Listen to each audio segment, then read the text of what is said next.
Bana, msimu umeisha 25-26. Tuanzie hapo. Ulikuwa kwako ni msimu wa aina gani? So far hongereni, pia umechukua kombe kwa mara 5 mfululizo, mara 32 kwenye ligi mkiwa na rekodi yenu. Overview ya huu msimu ulikuwa ni msimu wa aina gani kwako? Msimu ulikuwa mzuri. Msimu ulikuwa mzuri japo ulikuwa mgumu. Namna ambavyo ligi ilivyokuwa inaendelea. Unajua baada ya msimu ule wa mwaka 2024-25 kumalizika, usajili ulifanyika mkubwa sana kwa timu yetu, usajili mkubwa ambao tuliamini msimu huu ulioisha 25-26 ungeweza kuwa ni msimu bora kuliko misimu yote ambayo tumewahi kuitengeneza timu, kwa maana ya squad yetu tulokuwa nayo na watu ambao wanakuja kuingia kwenye timu, wakina Mohamed Dumbia, wakina Celestine Kuwa walivyokuja wale, kina Musa Balakonte ambao pia disha kubwa hao, na kotaje watu wa disha kubwa. Kabla tujaenda kwenye Yanga Day, ile timu ilikuwa ni timu ambayo inakuja kufanya maajabu ya mpira wa Tanzania. Ilikuwa inakuja kufanya maajabu ya mpira wa Tanzania.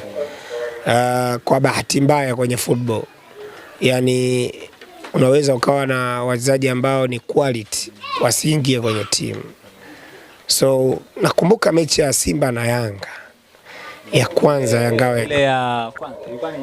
ngao ya jamii ambayo mnyama tumemfunga bao 1-0, lakini ni mechi ambayo tulicreate sana nafasi. Baada alivyoingia Mohamed Dumbia pale katikati, ya tulicreate nafasi za kutosha, lakini mwalimu wa kwanza alituangusha yule Romain Folz. Pamoja na yote lakini tukaamini kwamba timu tunayo, ila mwalimu alituangusha kuingiza wachezaji kwenye mfumo. Tukaondoa mwalimu yule, akaja mwalimu mwingine. Kumbuka kati anaondoka tayari kuna alama tulishapoteza kwenye ligi. Mechi ya, kama unakumbukumbu nzuri, mechi ya Mbeya City. Kwa hiyo tukaondoka na yule mwalimu, tukaleta mwalimu mwingine. Mwalimu mwingine amekuja, kapambana, bado wachezaji wakawa waingii kwenye mifumo. Mchezaji anaweza kuperform mechi ya kawaida, mechi inofuatia, mechi ambayo unataka matokeo, perform vizuri. So tukawa tunasubiri kwenye dirisha dogo tuone mabadiliko yatakavyokuwa. Lakini alhamdulillah wale wachezaji ambao tulikuwa nao kwa misimu 3 kadhaa ya nyuma walikuwa wanaendelea kupambana na kuonyesha viwango vyao. So tukaja kwenye dirisha dogo la usajili, tukampata Alan Okello, tukampata Mohamed Damaro, tukampata Depu. Zimbo aliingia disha kubwa, alikuepata kwenye mechi ya Yanga Hisani, alifanya vizuri, aliingia sabu. Kwa hiyo tulivyokuja kwenye dirisha dogo ndio timu kidogo ikaimarika. Baada ya timu kuimarika, alhamdulillah tumepambana pamoja na maratiba magumu ya NBC Premier League. Bodi ya ligi kuna namna ambavyo hawakututendea haki. Unakuta wenzetu wakienda mji fulani wanamalizana na huo ukanda mzima, wanacheza mechi kwa ukanda, ila sisi tunatolewa ukanda wa magharibi, tunarudishwa mashariki, tutapelekwa kusini, tutarudi tena magharibi. Yani haikuwa fair.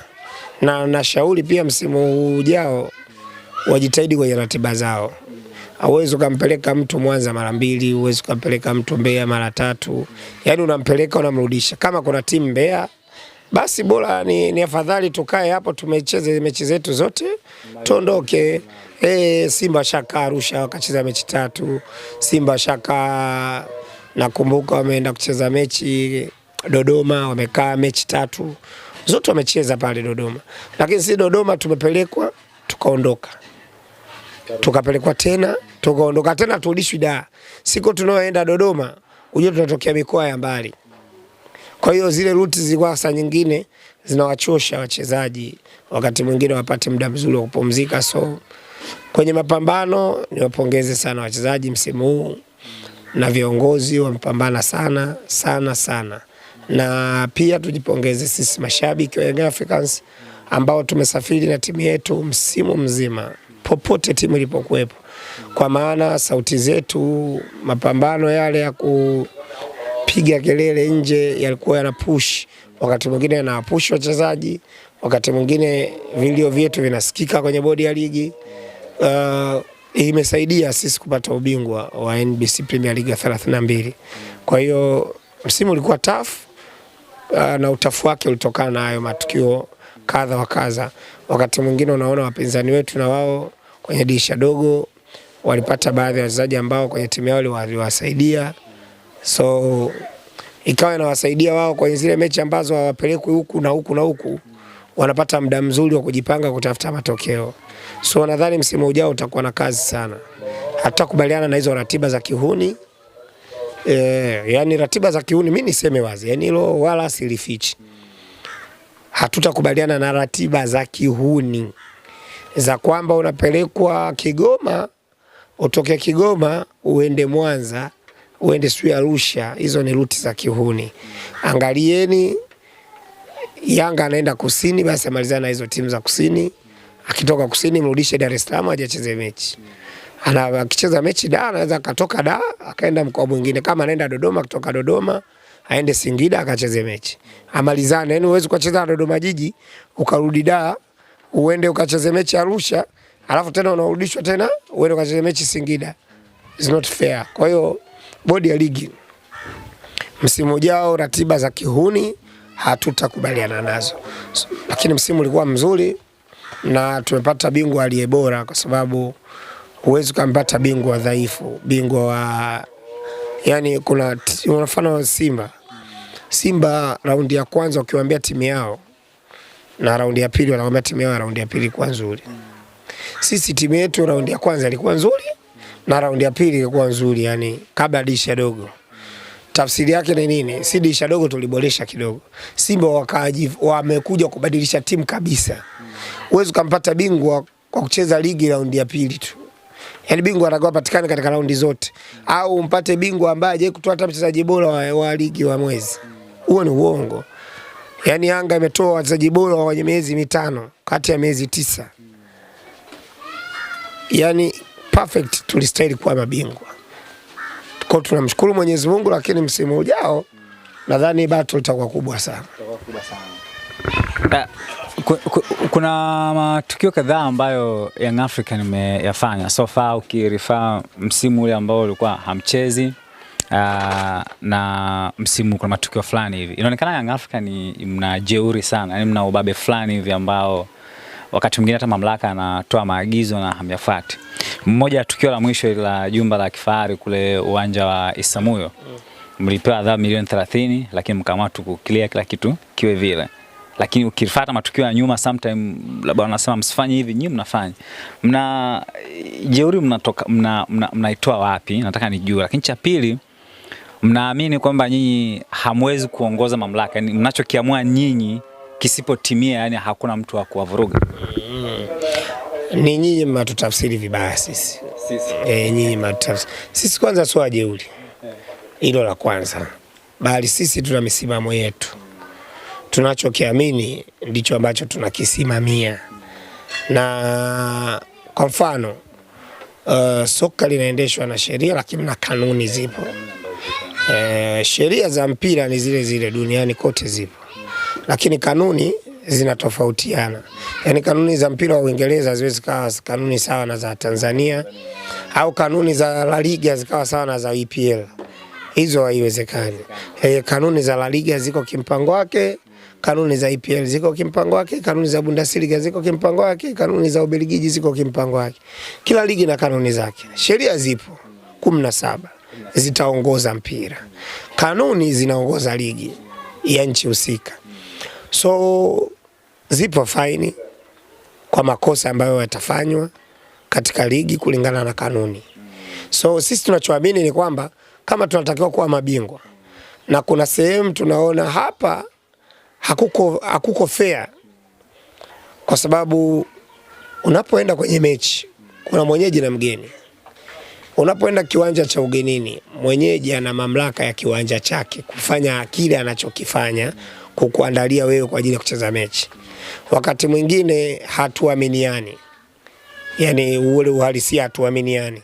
Kwamba huyu anayekuandalia room ana mazingira gani mazuri na wewe. Ndio unosababisha watu wanaondoka kwenye vyumba, wanaweza kukaa kwenye corridor, wanaweza kukaa kwenye vyumba vya waandishi wa habari, wanaweza wakaenda kukaa nje kabisa ya uwanja, ili mradi tu acheze mechi, amalize, kanuni inasemaje, atapigwa fine na maisha mengine yataendelea. Kwa hiyo mimi ninachoamini ni kwamba hatufanyi ujeuri wala hatujiamli mambo. Kinachofanyika ni kwamba sisi tunasimamia misimamo yetu kulingana na kanuni za mpira zinavyotaka. Kwani kuna siku tumegoma kulipa fine? Hapana. Tunalipa. Kama tungekuwa jeuri tungesema hatulipi hela. Yaani mjeuri mbabe si hawezi kulipa hela, lakini wanatupiga fine. Lakini inaonekana ni jambo ambalo mnafurahi. Tena fine ambazo zinapigwa na Yanga, hakuna timu iliwahi kupigwa fine hiyo. Wewe nchi na timu gani mwahi kupigwa fine ya milioni 30? Timu gani? Hakuna zaidi ya Yanga. Juzi tumepigwa faini ya milioni 100 kwa tukio moja tu. Tutalipa. Hatuwezi kuacha kulipa. Mamlaka wameshakupiga faini, kanuni inasema. Kitu ambacho labda kinaweza na ningeweza kuwashauri viongozi wangu wakati rufaa, ile milioni 100 ni nyingi sana. Huwezi kulipa milioni 100 kwa tukio ambalo ulikatwa milioni 30. Kama ilitakiwa kukatwa milioni 30 na tukio linakojirudia, labda ingejidabo at least milioni 60 au milioni 50. Yani uwezo ukatoka kwenye milioni 30 ukaongeza 30 mara 2 na milioni 10 juu. Sasa labda kama wanaziki au walotupigia faini, lakini kama ni fair football hakunaga faini ya kudabo namna hiyo. Yani hilo mimi nitakwambia Mavala. Uwezi ukaenda mahakamani kwa kosa la kumtapeli mtu. Eti mara ya kwanza wakakwambia bwana ili kosa faini yake wanataka ulipe shilingi milioni 50. Alafu ukaenda mtaani ukarudia kosa la kumtapeli mwingine, wakakurudisha mahakamani, ukarudi pale ukaja kupigwa faini ya milioni 150 au milioni 200. Wakati ya kwanza ukata milioni 50. Yani waliotupiga faini ya mara ya pili ni kama walichukulia hasira kuona kwamba hao wametukiaje michongo yao na wamepambana, wameweza kurudia, alafu tuwakomoe. Si atukomoleki. Hauwezi kumkomoa Yanga sababu Yanga milioni 100 ni kama 1000. Sio, umeelewa? Sababu sisi tuna wanachama karibuni 100,000. Tuna washabiki wasiopungua milioni 30 kwenye nchi. Hata akisema waweke bukubuku. Ukisema hata tuweke bukubuku kila mwanachama wa Yanga, tukiamua tu kusema tunaweka bukubuku, umemkomoa nani sasa? Sababu kila mwanachama akitoa buku milioni 100 tunafikisha ndani watu 1000 tu. Si ndio? Watu 1000 tu milioni 100. Sasa Yanga ina watu 1000. Watu 1000 si wako hapa wanapatikana Dar es Salaam tu. Hapo hao watu ambao wanatumaga bilioni, milioni 10, milioni ngapi hata wajatia hata 100. Yaani tukisema wenye bukubuku, yani tuseme hakuna mtu kuweka 2000. Tuweke watu 1000 tupate watu 1000 tulipe deni la milioni 100. Tunalipa, lakini is not fair. Hauwezi kumpiga mtu faini ya milioni 100. Kwenye nchi yetu hatujawahi kuwa na hayo makosa ya milioni 100. Yani haijawahi. Kwa hiyo waende, mimi na washauri viongozi, CEO wa timu, rais na mkurugenzi wa mashindano, waende wakakate rufaa, sababu rufaa zipo. Tuhoji kwa nini milioni 100. Hiyo hela inatakiwa ipunguzwe, yani haina maelekezo. Inatakiwa ipunguzwe. Ipunguzwe, wananchi tujue namna gani ya kulipa wenyewe. Lakini sio jeuri wala sio dhiaka kwamba tunajifanya wakubwa. Ukubwa tunao. Ukubwa tunao. Yani ukubwa tunao. Wala uwezi ukaubishia kwamba Yanga sisi nini. Yani Yanga ni wakubwa kweli. Yani ukubwa tunao. Lakini napofikia masuala kusimamia kile ambacho tunakiamini sisi kama Yanga, huwa tunasimama na hicho ambacho tunakiamini. Sisi hatunaga kona kona. Uwezi ukasikia shabiki wa Yanga leo anakuambia hatuendi Pemba, mwingine anakuambia tunaenda. Mwingine anasema hatuendi kesho, mwingine kavuka maji. Sisi hatuna hizo tabia. Hatuchezi ni sisi wote. Kwa sababu ya nini? Kwa sababu walioahirisha mechi walifanya uhuni kwenye kuahirisha mechi. Walitakiwa watoe maelezo. waliahirishaje mchezo. Ndio maana tulisimama kwenye misimamo kwa ajili ya kuutendea haki mpira wa Tanzania. Na uwezo kaona lile tukio linajirudia tena. Ya kwamba tufike pale mechi inatakiwa ichezwe asubuhi, mnasema mechi ipo, afuke baadaye ambiwe mechi hakuna. Uwezo kaliona ile tukio linajirudia mbele ya Yanga Afrika. Haiwezi. Tayari watakuwa shajirekebisha. Kwa hiyo chukua kutoka kwangu. Sio wajeuri. Wala sio kwamba tunavimba. Ukubwa tunao, lakini tunakisimamia tunachokiamini. It's not a game, it's a